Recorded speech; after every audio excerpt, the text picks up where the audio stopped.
Alright guys, check it out. So I'm here to come at you today and give you this one last video. It's probably my last one before deer season starts. We got one more week.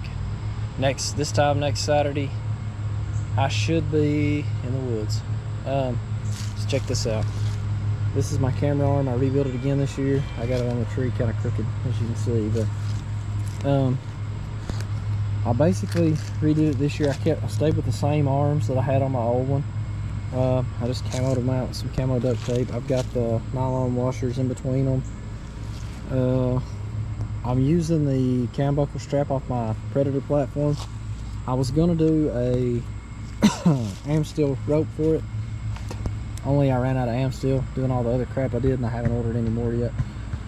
So I took a flat piece of aluminum, L-shaped piece of aluminum, and I cut it down. I just cut it off right there, just left enough room to mount this arm to. That was a lot lighter than the base, the main part of the base that I was using from last year. I took the standoffs off of an old set of Hawk Helium sticks that I had. Since I bought new sticks this year, I took the two standoffs off and then used the bolts and used those standoffs. I used the button off the Hawk stick for my strap.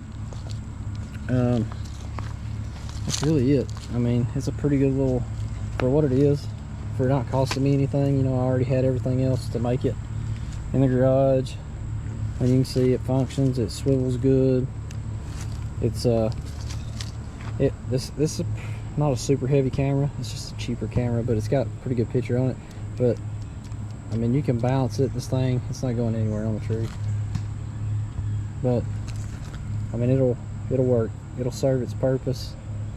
The one last year did fine. It was just a little, it was hard to get it tight enough to the tree to where it wasn't trying to kick out one way or the other.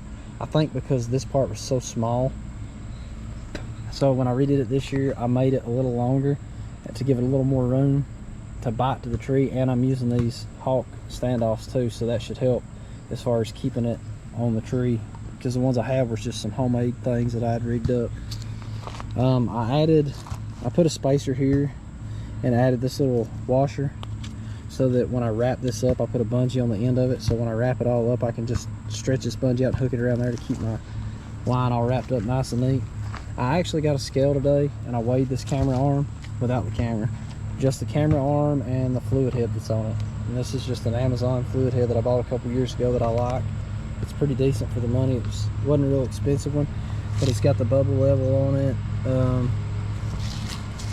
It's got another bubble level, I can't see it, right here. And so this thing, it'll adjust up and down this way. You can adjust it to where it'll spin. You can loosen, I think it's this one, and it'll flop, you know, this way or that way. You can tighten that down. Like I said, it's just a cheap, decent little camera arm. For the money, it's pretty well built. It's like 15 or 20 bucks, I think. It wasn't very expensive, but I actually weighed this thing today on the new scale that I got, and it weighs 3 pounds and 1 ounce. I don't know if that's heavy for camera arms or not, but I mean, like I said, this works. All this arm is off of an old pop-up tent like you use at sporting events and stuff. The tent part was screwed on it and we had the frame left, so I cut a couple pieces of it off, put some plastic washers, because it's so thin walled. I put a plastic washer inside here to keep it from collapsing down once I tighten the bolts down on it. I put a plastic spacer in there so that we wouldn't let the metal collapse in on itself. But I like it. This is the best camera arm that I've built so far, sturdy wise. I mean, you do got some play in the arm a little, like it'll bounce a little, but if I tighten it up any tighter, these bolts, if I tighten them up any tighter, it's not going to spin as good, like it won't move around as good as it does.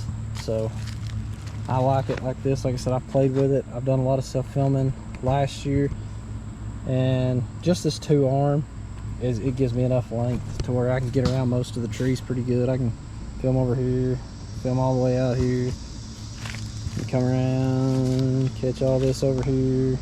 So I'm saying it does pretty decent for what it is. Like I said, it's a cheap homemade option. I think it's gonna work pretty good in the woods this year. We'll see.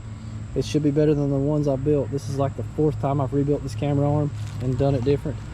every time I find stuff I don't like about how I build it, and then so I end up redoing it for the next season. And this is the fourth revision on it, so hopefully this year I've got it right and I can keep it this way for a while without having to sink a bunch of money in an expensive camera arm.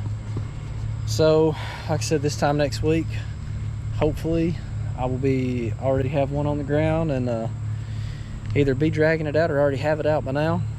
I'll be going Saturday morning. I'll be in the woods trying to beat everybody out there. I'll probably be there about 4:30, 4:30. You can't ever tell. The opening day is usually kind of crowded, so I try to get out there before everybody else, and you know, it's a race.